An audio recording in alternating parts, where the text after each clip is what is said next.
Por su naturaleza geopolítica, México es un país de tránsito global o transcontinental, por lo tanto, de origen, cruce, retorno y destino de migrantes y refugiados.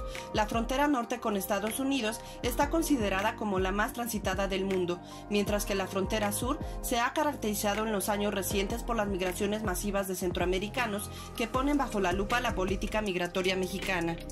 Entonces el papel de México es complicado porque no puede pelearse geopolíticamente con su vecino del norte, ¿no? Por todos los intereses económicos y políticos que hay imbricados, pero también, de otro lado, México tiene un discurso, al menos a nivel de retórica, de derechos humanos muy importante, ¿no? Entonces México es un país que, al menos en materia de migración, a mí me parece un tanto esquizofrénico, ¿no?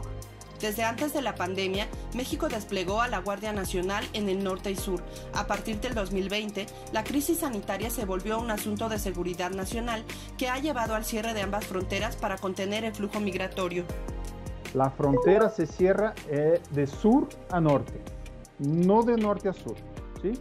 Y se permite nada más el flujo, el tránsito de actividades que son consideradas esenciales, como por ejemplo la actividad de los miles, ¿no? Que esos son miles y centenas de miles de jornaleros agrícolas mexicanos.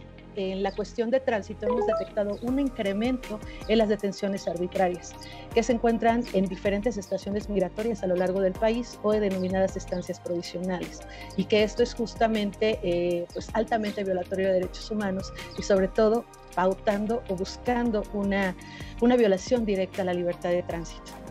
La estrategia consiste en reprimir, contener y deportar. Sin embargo, al recibir a los migrantes irregulares y solicitantes de asilo expulsados de Estados Unidos y detener a los migrantes del sur, México se convierte en un embudo sobrepasado en sus capacidades.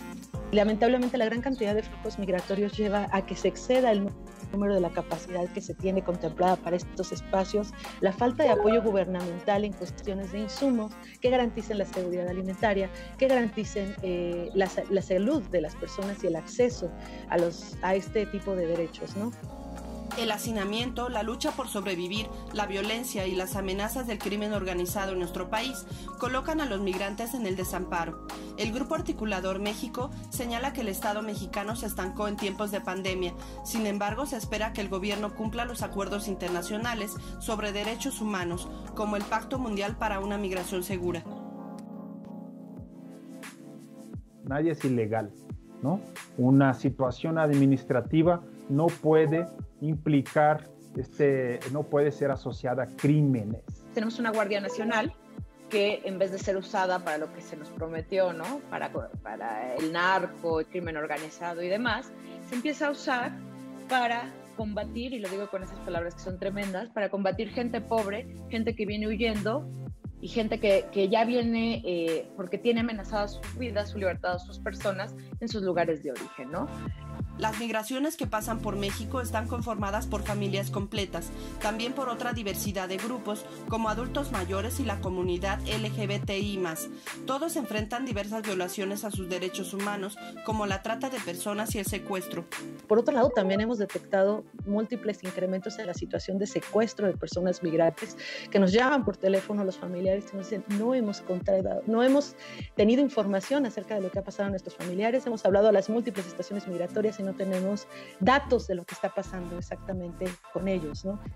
En el caso de los niños, niñas y adolescentes que hacen la travesía hacia Estados Unidos solos, el gobierno norteamericano los elige primero para ser deportados hacia México.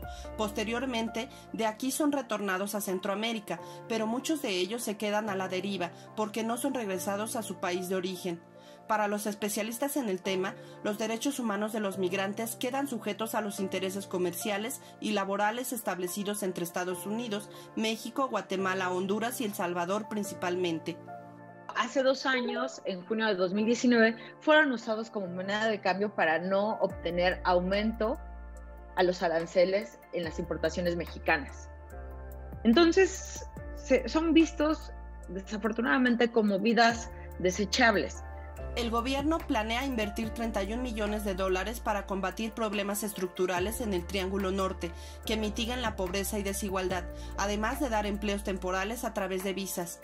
Sin embargo, lo más importante es que los estados comprendan que el libre tránsito es un derecho, así como la solicitud de asilo, y en función de ello, sus políticas migratorias sean más humanitarias. Hay que apelar a la apertura y también a la empatía, porque creo que todo esto como que ya empieza a desdibujarse ante panoramas sí de migración, sí de refugiados, pero se exacerban, me parece, en tiempos de pandemia.